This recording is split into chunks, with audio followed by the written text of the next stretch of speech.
কবিগুরু রবীন্দ্রনাথ ঠাকুর এক বৃহৎ ভান্ডার। আজ না হয় সেই শৈশবেই ফিরে যাওয়া যাক।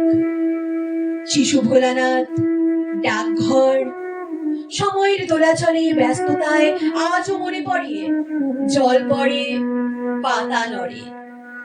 শৈশবের সেই স্মৃতিচারণে ফিরে আসে কুমোর পাড়ার গরুর গাড়ি, বোঝাই করা কলসি হাড়ি। গাড়ি চালায় বংশী পতন, সঙ্গে যে যায় ভাগ্নে মতন। খেলা ভোলার মাকে বলা সেই কথা, তুই কি ভাবিস দিন রাত্রির খেলতে আমার মন? কখনো তা সত্যি না মা, আমার কথা শোন।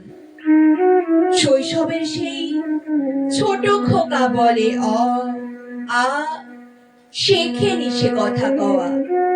রস্যই দীর্ঘই বসে খায় ক্ষীর খই।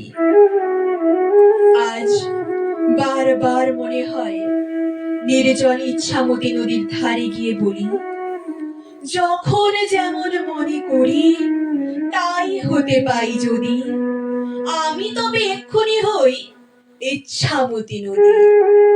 রইবে আমার দক্ষিণ ধারে সূর্য ওঠার পার, বাইরে ধারে সন্ধে বেলায় নামবে অন্ধকার।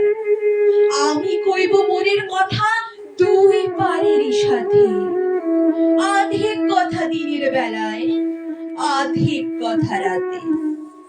রবীন্দ্রনাথ ঠাকুর বাঙালির আবেগ, বাঙালির বিরহ, প্রেম, আনন্দ, বিচিত্রতা, দেশপ্রেম সমস্ত কিছুর সাথে চিরকাল জীবন্ত হয়ে থেকে যাবে।